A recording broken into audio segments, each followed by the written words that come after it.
Hello बच्चों, तो आज मैं आपको क्लास 10 का जो आपका हिंदी का पेपर हुआ है उसका पूरा आंसर मैं आपको इस वीडियो में बताने वाला हूं। इसलिए पहले चैनल को सब्सक्राइब कर लीजिए। और मैथ्स का तो पूरा कंप्लीट आपका जो मैथ्स आपका जो अगला पेपर मैथ्स का होने वाला है वो पूरा कंप्लीट प्रिपरेशन जो मैं क्वेश्चन बताऊंगा वो 100% क्वेश्चन एग्जाम में छपने ही छपने हैं। इसलिए सबसे पहले तो आप चैनल को सब्सक्राइब कर लो, ओके। क्योंकि ये स्पेशली जो चैनल है वो मैथ्स के लिए ही है, और खास करके जो बच्चे बिल्कुल कमजोर है मैथ्स में, उनको समझ में नहीं आता है, तो पहले चैनल को सब्सक्राइब करो, ओके। तो चलिए हम लोग देखते हैं यहाँ पर हिंदी का पूरा कंप्लीट आंसर की।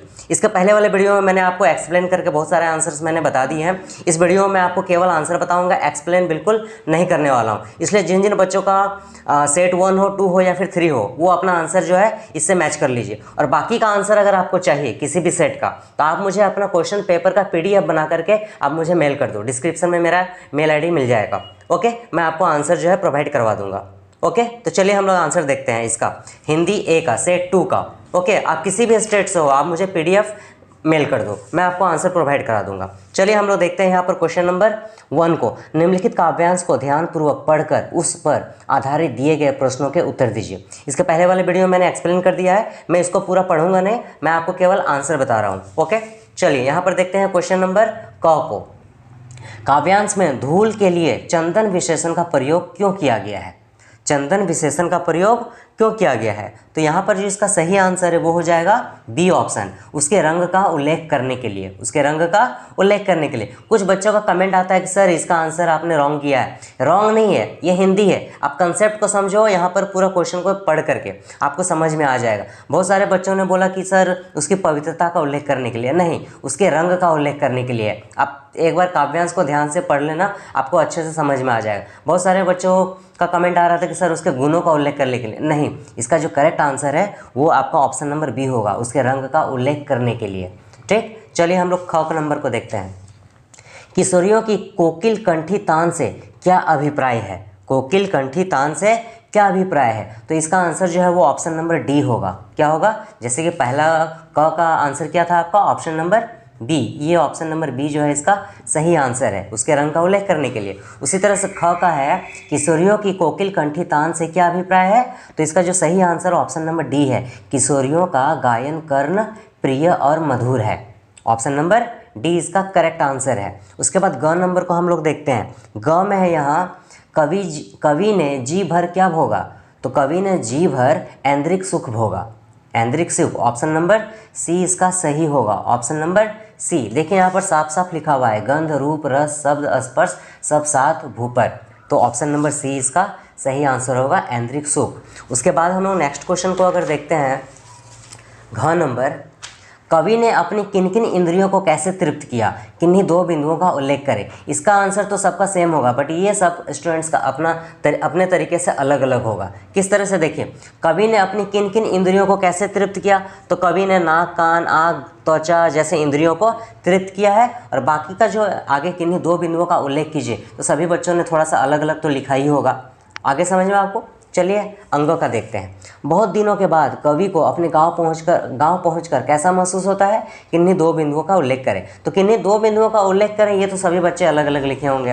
और बहुत दिनों के बाद कवि को अपने गांव पहुंचकर कैसा लगा महसूस होता है, तो ये भी बच्चे ने अपने अपने तरीके से लिखा होगा, है ना। क्योंकि इसका आंसर मैं केवल एक बार में एक तरीके से बता दूँ तो बहुत सारे बच्चे बोलेंगे सर ऐसा था। तो आप मुझे कमेंट करके बताना कि आपने इसका आंसर क्या लिखा है, ठीक। क्योंकि सबका आंसर थोड़ा सा अलग अलग होगा। आए समझ में? चलिए नेक्स्ट क्वेश्चन नंबर 2 को देखते हैं। निम्नलिखित गद्यांश को ध्यानपूर्वक पढ़कर उस पर आधारित दिए गए प्रश्नों के उत्तर लिखिए। यानी कि ये पूरा गद्यांश को आपको पढ़ना है। मैंने पढ़ लिया है, पिछला वीडियो में मैंने इसको एक्सप्लेन भी अच्छे से कर दिया है पढ़ के, और आंसर भी बताया हुआ है। मैं आपको केवल आंसर यहाँ पर बता देता हूँ। चलिए आप मैच कीजिएगा, कमेंट करके ज़रूर बताइएगा। क में है, गद्यांश में भारतीय संस्कृति के किस तत्व का उल्लेख नहीं किया गया है? गद्यांश में भारतीय संस्कृति के किस तत्व का उल्लेख नहीं किया गया है? तो इसका जो आंसर है वो हो जाएगा ऑप्शन नंबर डी, व्यष्टि उत्थान को प्राथमिकता। इसका उल्लेख जो है वो नहीं किया गया है। सबके सुख की कामना भी की गई है, सबके कल्याण की भावना भी की गई है, समस्त वसुधा एक परिवार है, इसकी भी कामना की गई है। लेकिन ऑप्शन नंबर डी में जो है व्यष्टि उत्थान को प्राथमिकता, इसका जो उल्लेख है वो गद्यांश में नहीं किया गया है। आगे समझ में? चलिए ऑप्शन नंबर डी होगा इसका। नेक्स्ट का हम लोग देखते हैं ख नंबर। निम्नलिखित कथन तथा कारण को ध्यानपूर्वक पढ़िए और उचित विकल्प का चयन कीजिए। कथन में है भारतीय संस्कृति एकल का मानववर्धन करने के स्थान पर सकल का महत्व स्थापित करती है, सही है। और कारण में है भारतीय संस्कृति की विशालता और महत्ता संपूर्ण मानव के साथ तादात्म्य संबंध स्थापित करने में है, यह भी सही है। यानी कि कथन भी सही है और कारण भी सही है, इसलिए इसका जो करेक्ट आंसर है वो ऑप्शन नंबर डी होगा। कथन व कारण दोनों सही है तथा कारण कथन की सही व्याख्या करता है। नेक्स्ट है क्वेश्चन नंबर ग। इस नश्वर संसार में मैं का कोई महत्व नहीं है। इस कथन में प्रयुक्त मैं का अर्थ है, तो मैं का जो अर्थ है वो है एकल। मैं का क्या अर्थ है? एकल। बहुत सारे बच्चे अहंकार भी मार्क किए हैं, बट कमेंट करके आप मुझे बता देना आपने क्या किया है। बट इसका आंसर जो है वो एकल होगा। क्या होगा? एकल। चलिए घ नंबर को देखते हैं। भारतीय संस्कृति में मैं की जगह किसे महत्व दिया गया है और क्यों? तो भारतीय संस्कृति में मैं की जगह हम का महत्व दिया गया है। किसका महत्व दिया गया है? हम का महत्व दिया गया। और क्यों दिया गया है? तो भारतीय संस्कृति में हम का महत्व दिया गया है क्योंकि देश में, समाज में रहने पर एक व्यक्ति अकेले कुछ तो कर नहीं सकता है। उसे आगे बढ़ने के लिए सबको समान भाव से साथ लेकर चलना पड़ता है, साथ ही सबों को एक समान भी मानना पड़ता है, क्योंकि उसको ये कहा जाता है ना कि एक अकेला चना भाड़ नहीं फोड़ता। उसी तरह से यहाँ पर है कि कोई अकेला व्यक्ति जो है वो सक्सेस आगे सफलता की जो सीढ़ी है वो आगे नहीं बढ़ सकता है। इसलिए उसको क्या करना पड़ता है? सबको, समाज के सभी लोगों को एक साथ लेकर के चलना पड़ता है। अपने परिवार को, समाज को, देश को आगे लेकर के चलना पड़ता है। अपने तरीके से सभी बच्चों ने लिखा होगा आई थिंक, है ना। क्योंकि इसका मैं आंसर बताऊंगा तो वो तो होगा नहीं, लेकिन हाँ, भारतीय संस्कृति में मैं की जगह हम का महत्व है, हम महत्व दिया गया है, ये होगा। और क्यों है ये सभी बच्चे अपने तरीके से लिखे होंगे। आगे समझ में। अंग में देखते हैं हम लोग, भारतीय संस्कृति के अक्षुण्ण बने रहने का क्या कारण है? किन्हीं दो कारणों का उल्लेख कीजिए। तो ये सभी बच्चों ने थोड़ा सा अलग अलग दिया होगा। इसका आंसर भी देखिए यहाँ पर दिया गया है कि अपनी पारंपरिक संस्कृति से लेकर तिब्बत, मंगोल, द्रविड़, हड़प्पाई और यूरोपीय धाराओं के समागम के बावजूद भारतीय संस्कृति ने अपना पृथक अस्तित्व बनाए रखा और नवागत संस्कृतियों की अच्छी बातों का उदारतापूर्वक ग्रहण किया। आप यहाँ से यहाँ तक भी लिख सकते हो सेम टू सेम, और थोड़ा सा चेंज अपने तरीके से थोड़ा सा चेंज करके भी लिख सकते हो इसका आंसर। आई होप कि आपने लिखा होगा, कमेंट करके ज़रूर बताना। चलिए, और हाँ, चैनल को सब्सक्राइब कर लेना, चूँकि अगर आपका मैथ्स आपका बिल्कुल कमज़ोर है, आप चाहते हो कि मैथ्स में अच्छा मार्क्स आए, जो बच्चे कमज़ोर है खास करके, जो तेज़ बच्चे हैं वो तो पास हो जाएंगे, लेकिन जो बच्चे कमज़ोर हैं, है ना, तो उनको तो मैथ्स समझ में आता नहीं है, तो चैनल को सब्सक्राइब कर लीजिए। आपको मैथ्स का बिल्कुल अच्छा क्वालिटी कंटेंट इस चैनल पर मिलेगा ही मिलेगा। जो मैं आपको सिखाऊंगा, देखिए आए या ना आए, लेकिन इतना तो पक्का है कि आप सीख करके जाओगे एग्ज़ाम में और आप बना करके आओगे, ठीक। तो इसलिए चैनल को सब्सक्राइब करो। बहुत सारे ऐसा क्वेश्चंस आपको मैथ्स में मैं बताने वाला हूँ जो कि एग्ज़ाम में छपने वाला है, इसलिए आप चैनल को सब्सक्राइब कर लो, ठीक। चलिए आगे हम लोग देखते हैं। यहाँ पर सबसे पहले हम लोग पैराग्राफ सेक्शन को देख लेते हैं। 7 नंबर, निम्नलिखित पठित गद्यांश पर आधारित बहुविकल्पीय प्रश्नों के सर्वाधिक उपयुक्त उत्तर वाले विकल्प चुनकर लिखें। यानी कि यहाँ पर ये गद्यांश पढ़ लेना है आपको। पिछला वीडियो में मैंने पढ़ दिया है और अच्छे से समझा भी दिया है। यहाँ पर मैं आंसर करता हूँ। धान की रोपाई करने वाले हलवाहों पर बाल गोविंद भगत के गीत का क्या प्रभाव पड़ता है? धान की रोपाई करने वाले हलवाहों पर बाल गोविंद भगत के गीत का क्या प्रभाव पड़ता है? तो इसका जो आंसर है वो हो जाएगा option number C. Option number C, वे गीत की लय पर मगन होकर नाचने लगते थे, ठीक। चलिए नेक्स्ट को हम लोग देखते हैं। गद्यांश में किस ऋतु का उल्लेख किया गया है? तो वर्षा ऋतु का उल्लेख किया गया है।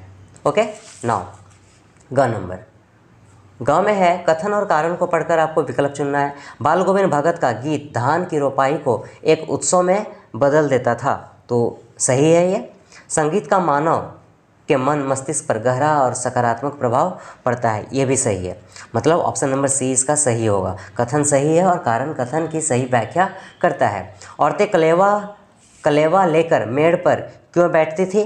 तो इसका जो आंसर है वो हो जाएगा ऑप्शन नंबर डी। थके हारे आदमियों की सुधा शांत करवाना चाहती थी, ठीक। नेक्स्ट है आपका अंग। उनका कंठ एक एक शब्द को संगीत के जीने में चढ़ाकर कुछ को ऊपर स्वर्ग की ओर भेज रहा है का आशय नहीं है। तो इसका आशय, ये जो लिखा हुआ है, इसका आशय कौन सा नहीं है? तो गीतों में लोकत्व की अनुभूति। ऑप्शन नंबर डी इसका सही आंसर होगा, ठीक। अब ध्यान से पढ़ना इसको, आपको बिल्कुल समझ में आ जाएगा। और नहीं तो पिछला वीडियो देख लेना, मैंने आपको समझा दिया है। ये हो गया आपका।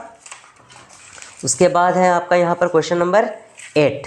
यहाँ पर पूरा काव्यांश दिया गया है, आप इसको पढ़ लेना। आंसर देखिए यहाँ क नंबर 8 का, गोपियों द्वारा कृष्ण को राजनीतिज्ञ क्यों कहा गया है?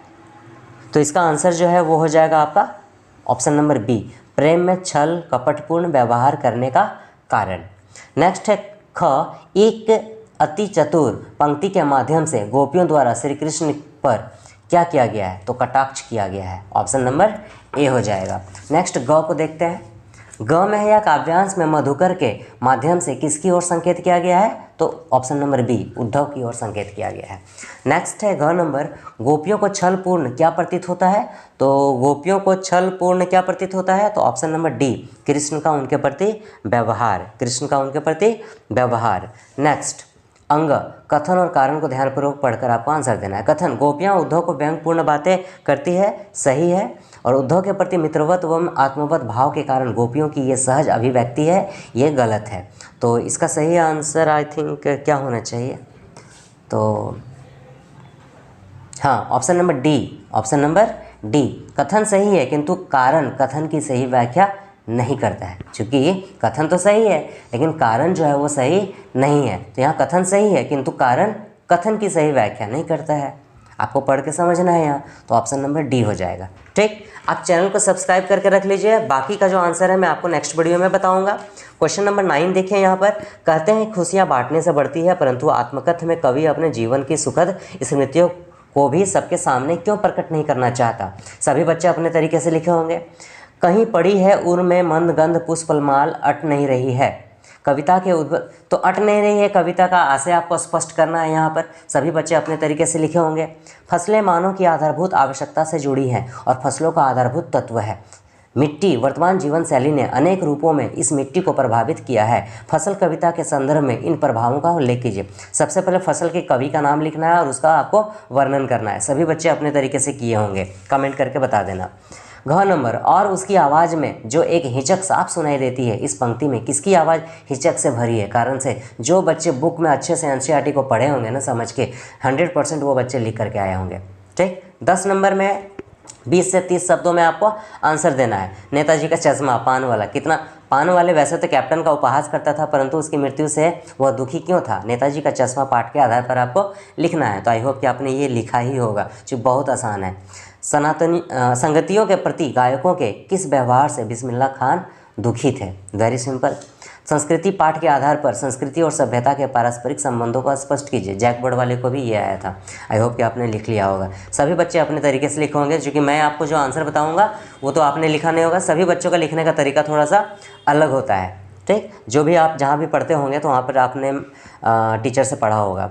ताजे खीरे की फांकों को देखकर लेखक के मुंह में पानी आ रहा था, फिर भी उन्होंने नवाब साहब के खीरा खाने का आग्रह को ठुकरा दिया। लेखक के ऐसे व्यवहार का कारण लिखे। आई होप कि आपने लिखा होगा। 50 से 60 शब्दों में लिखना है। 2 × 4 = 8 का मार्क्स का है ये। तो आजकल के बच्चों का बचपन भोलानाथ के बचपन से कितना भिन्न है? माता का आंचल पाठ के आधार पर आपको लिखना है। माता के आंचल का पाठ से आपका आया हुआ है। साना साना हाथ जोड़ी से भी देखिए आया है। ठीक ना, फॉर योर टुमारो आपने पढ़ा होगा, काफ़ी सिंपल था ये। रचनाकार की रचना देखिए, मैं क्यों लिखता हूँ, इससे भी आया हुआ है। सारा चैप्टर यानी कि बुक से बाहर कुछ भी नहीं आया है। देखिए ग्रामर में भी व्याकरण जो है वो भी काफ़ी सिंपल है। और यहाँ खंड ख जो है वह रचनात्मक लेखन। आप पूर्णिमा है या पुष्कर है? संयमित और मीठी वाणी का महत्व बताते हुए अपने मित्र को लगभग 100 शब्दों में पत्र लिखना है। अगर ये नहीं आता है तो ये आपको पुलिस अधिकारी को लगभग 100 शब्दों में एक पत्र लिखना है। ये दोनों में से कोई एक लिखना था आपको 5 मार्क्स का। Very simple. आपका नाम नमित या नमिता है तो लाइसेंस, आपके ड्राइविंग लाइसेंस के लिए आवेदन किया था, परंतु आपको इसका कोई उत्तर नहीं मिला है। इसके संबंध में राज्य परिवहन विभाग को लगभग 80 शब्दों में आपको ईमेल लिखना है। ठीक, ये मॉडर्न क्वेश्चन है जो आपने लिखा ही होगा। ठीक, इसके बाद देखिए यहाँ पर है आपका सेम और करके दिया हुआ है। आपने दोनों में से कोई एक लिखना था। अनुच्छेद लिखना है आपको। बढ़ते भूस्खलन, राष्ट्रीय संकट। देखते होंगे कि आजकल जो है वो हर जगह भूस्खलन हो रहा है, ज़मीन जो है वो धंस जाता है। तो वो क्या है, उसका कारण, उसका समाधान क्या है, इसके बारे में लिखना है। ओलंपिक 2024 जो हुआ था उसके बारे में आपको लिखना था। परिचय, कब और कहाँ हुआ था, भारत ने कैसा प्रदर्शन किया, उसके बारे में। और नहीं तो सबसे सिंपल था सोशल मीडिया का बढ़ता प्रभाव, चाहे वो इंस्टाग्राम हो, फेसबुक हो, व्हाट्सअप हो, जो भी है, ट्विटर हो, इसके बारे में आपको पूरा डिटेल लिखना था। तो ये तो सबसे आसान है। सभी बच्चे आई थिंक हमको लगता है कि यही लिखे होंगे। सोशल मीडिया क्या है, वर्तमान पीढ़ी पर क्या प्रभाव पड़ता है, बचाव के हेतु, चूँकि इसका नेगेटिव इफेक्ट भी तो है, नकारात्मक प्रभाव, तो इसका आपको बचाव है तो क्या करना चाहिए ये भी आपको लिखना था। तो आई होप कि आप ज़्यादातर बच्चों ने इसी को लिखा होगा। कमेंट करके बताना आपने क्या लिखा है। पेयजल संरक्षण के प्रति जागरूकता फैलाने के लिए आपको जो है वह विज्ञापन लिखना है, ठीक ना, और या फिर आपको ये दोनों में से कोई एक आपको लिखना था, वो बधाई देते हुए एक संदेश लिखना था आपको, ठीक ना। तो आई होप कि आपने ये सारा क्वेश्चंस को कर लिया होगा। बाकी क्वेश्चंस का आपको आंसर चाहिए तो आप मुझे ध्यान से सुन लीजिएगा। आप बाकी क्वेश्चन का आंसर अगर आपको चाहिए तो आप क्या करना कि आप अपने क्वेश्चंस का पिक करके PDF बना करके आप मुझे मेल कर दो। मैं आपको आंसर जो है बिल्कुल 100% प्रोवाइड करा दूंगा, ठीक। और ये वीडियो को अपने सभी दोस्तों को शेयर कीजिए जैसे कि वो भी अपना आंसर जो है वो मैच कर ले। और चैनल को सब्सक्राइब कर लीजिए अगर आपको मैथ्स में अच्छा मार्क्स लाना है तो। आपको बहुत सारे NCERT के सारे क्वेश्चंस मैं आपको सिखा दूंगा, है ना। आप एग्ज़ाम में गारंटेड वो क्वेश्चन आप सॉल्व करके आओगे। ओके, तो चलिए मिलते हैं हम लोग फिर नेक्स्ट वीडियो में। Thank you.